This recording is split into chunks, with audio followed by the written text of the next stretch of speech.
ప్రభుత్వము చిత్తశుద్ధితో ప్రయత్నం చేస్తుంది. ఆర్థిక సమస్యలు ఉన్నాయి. రిటైర్మెంట్ ఉద్యోగస్తుల బెనిఫిట్స్ ఇవ్వడానికి కూడా ఖజానా ఖాళీగా ఉంది. ప్రతి నెల 1000 మంది ఉద్యోగులు ఈరోజు యావరేజ్గా రిటైర్ అవుతున్నారు. ఒక ప్రభుత్వ ఉద్యోగి రిటైర్ అవుతున్నాడంటే రిటైర్మెంట్ బెనిఫిట్స్ 1 కోటి రూపాయలు దాదాపుగా చెల్లించాల్సిన పరిస్థితి.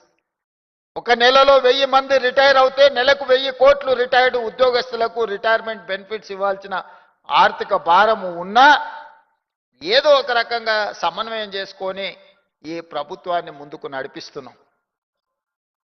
ఈరోజు ప్రజలు, వ్యాపారస్తులు ప్రభుత్వానికి కట్టాల్సిన పన్నులు వసూలు చేయాల్సిన బాధ్యత, ప్రభుత్వం యొక్క ఆర్థిక పరిస్థితిని మెరుగుపరిచే బాధ్యత మీ చేతుల్లో ఉంది. మీరు పన్నులు సక్రమంగా వసూలు చేసి అక్రమార్కుల పట్ల కఠినంగా వ్యవహరించి ఖజానాను నింపితే అది తిరిగి పేదల సంక్షేమానికే ఖర్చు పెట్టే ఈ ప్రభుత్వం ఈరోజు అధికారంలో ఉంది. మీరు కష్టపడితే 10 మంది పేదలకు మేలు జరుగుతుంది. మీరు చిత్తశుద్ధితో పని చేస్తే 10 మందికి సహాయం అందుతుందని చెప్పి నేను ఈ సందర్భంగా నా ఉద్యోగ మిత్రులకు నేను తెలియజేయదలుచుకున్నా. అదేవిధంగా ఒకనాడు జాగీర్దారులు, జమీందారులు, భూస్వాముల దగ్గర వేలాది ఎకరాల భూములు ఉండే. ఆనాడు పివి నరసింహారావు గారు అగ్రికల్చర్ సీలింగ్ యాక్ట్ తీసుకొచ్చి దాదాపుగా 25 లక్షల ఎకరాల భూములను అసైన్మెంట్ పట్టాల పేరు మీద పేదలకు పంచిపెట్టారు. ఆ పట్టాలు ఈరోజు పట్టాలు తప్పుతున్నదని మిత్రుడు కాసిం చెప్పిండు. తప్పకుండా ఈ ప్రభుత్వం దానికి శాశ్వతమైన పరిష్కారాన్ని అందించడానికి అన్ని రకాల ప్రయత్నం చేస్తుంది. ఇక భవిష్యత్తు గురించి ఆలోచన చేస్తే ఈ ప్రభుత్వం దగ్గర భూమి లేదు పంచడానికి. నేను ఉస్మానియా యూనివర్సిటీలో చెప్పిన, వివిధ వేదికల్లో చెప్తున్నా, ఈ రోజు కూడా మీ ముందు నేను చెప్పదలుచుకున్నా, పంచడానికి ప్రభుత్వం దగ్గర భూములు లేవు. ప్రభుత్వం దగ్గర ఆర్థిక వెసులుబాటు పరిమితమైంది. మరి జాతి ఏమో ఇంకా వెనుకబడి ఉంది. జాతిని ముందుకు నడిపించాలి అనంటే, ఈ జాతి భవిష్యత్ తరాలలో ఈ దరిద్రాన్ని అనుభవించకూడదు. దారిద్ర్య రేఖ నుంచి ముందుకు రావాలి అనంటే ఈ జాతికి చదువునివ్వాలన్నదే నా లక్ష్యం. ముందు నుంచి పంచడానికి భూములు లేవు, నజరలాన్ని చెల్లించడానికి నగదు లేదు.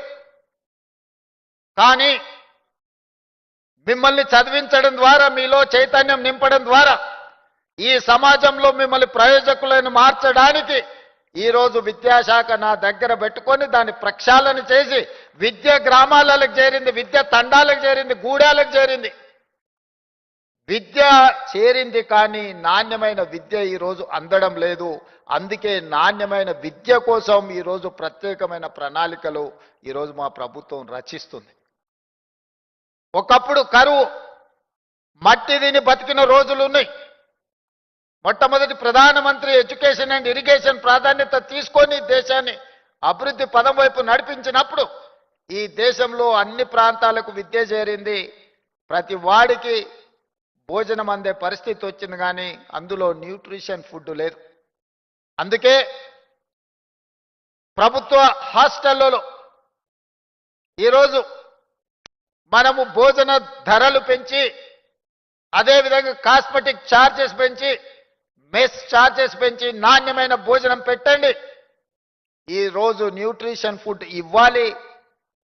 ఈరోజు వాళ్ళని జ్ఞానవంతులను చేయాలనే ప్రయత్నం చేస్తున్నాం. ఇది అమలు జరగాలంటే, ఇది పేదలకు చేరాలి అని అంటే అందులో మీరు భాగస్వాములు కావాలి. ఈరోజు నాణ్యమైన విద్యను అందించాలంటే, న్యూట్రిషన్ ఫుడ్ పేదలకు చేరాలి అని అంటే ఈ ప్రభుత్వ నిర్ణయాన్ని అక్కడికి చేర్చాల్సిన వారధులు, సారథులు మీరే. ఇక్కడున్న వేలాది మంది నా ప్రభుత్వ ఉద్యోగులు అని చెప్పి నేను ఈరోజు చెప్పదలుచుకున్నా. ఇవాళ విద్య ఒక్కటే మీ జీవితంలో మార్పు తెస్తుంది. ఇవాళ మీరందరూ ఇక్కడ ఆర్డీఓలు ఉండొచ్చు, డిఎస్పీలు ఉండొచ్చు, ఎంఆర్ఓలు ఉండొచ్చు, లేకపోతే ఇతర ఉన్నతాధికారులు ఉండొచ్చు, విఆర్ఓలు ఉండొచ్చు. ఇంతకుముందు తహసీల్దార్ గారు మాట్లాడారు. ఈరోజు ఈ వేదిక మీద ఇక్కడ కూర్చొని ఇక్కడ మాట్లాడి ఇక్కడ గొప్పగా మీరు రాణిస్తున్నారంటే మీరు చదువుకున్నారు కాబట్టే ఇది సాధించగలిగినరు.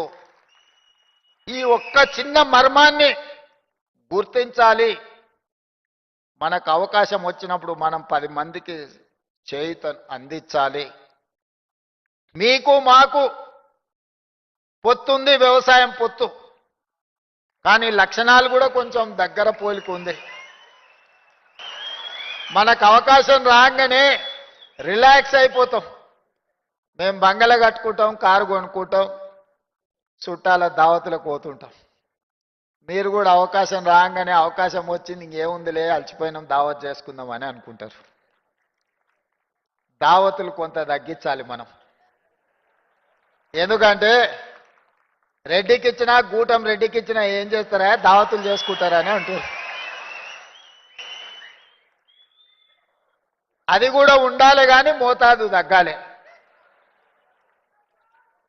ఇతరులు మనల్ని చూసి అరే పిల్లలు కష్టపడుతురా, బాగా కష్టపడుతురు, మంచిగా చేస్తురు, 10 మందికి సాయం చేస్తురు, ఈ పిల్లలకు అవకాశం ఇస్తే నిలబెట్టుకుంటారు, ఈ పిల్లలకు అవకాశం వస్తే 10 మందికి అండగా నిలబడతారు అని ఒక మంచి పేరు తెచ్చుకోవాల్సిన బాధ్యత మీ మీద నా మీద ఉన్నదని నేను అనుకుంటున్నా. వాళ్ళు కూర్చున్నప్పుడు మనల్ని చూసి నవ్వుకుంటారు, వీళ్ళకి ఏది ఇచ్చినావో నిలబెట్టుకోవడా వాంతోనే అయిపోతుందని. మనం అట్లా కాదు, ఇంకా 10 మందికి నిలబెడతామనే నమ్మకం కలిగించాల్సిన బాధ్యత ముఖ్యంగా నా మీద, సతీష్ మాదిగ మీద అవుతుందే. ఎందుకంటే అందరు మనల్ని గమనిస్తారు.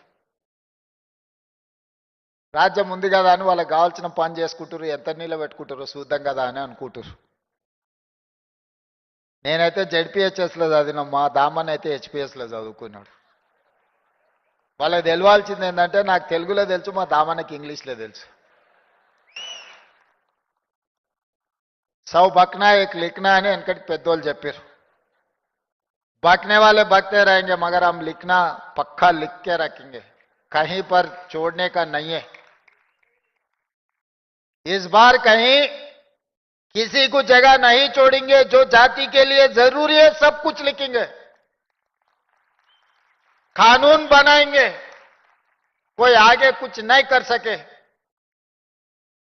భవిష్యత్తులో మీకు ఏం కావాలనో, భవిష్యత్తులో మీ హక్కులను ఏ విధంగా కాపాడాలనో చట్టబద్ధత కల్పించే బాధ్యత నాది, దామన్నది, లక్ష్మణ్దీప్ వేదిక మీద ఉన్న ఎమ్మెల్యేలది. మేం కల్పించే చట్టబద్ధతను కాపాడుకునే బాధ్యత మీది. ఇది సమాజానికి ఉపయోగపడే విధంగా దీన్ని ముందుకు తీసుకెళ్లాల్సిన బాధ్యత మీ మీద ఉన్నది. మిత్రులారా, అప్రమత్తంగా ఉండండి.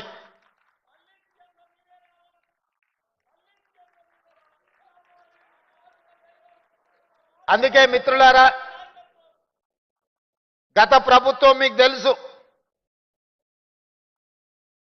బర్రెలను, గొర్రెలను, చేపలను ఇవి వాళ్ళు ఇచ్చింది. మిమ్మల్ని ఏమో చెప్పులు కుట్టుకోమని చెప్పింది. బర్రెల్ని కాసుకోవడము, గొర్రెల్ని పెంచుకోవడము, చేపల్ని పట్టుకోవడము, చెప్పులు కుట్టుకోవడము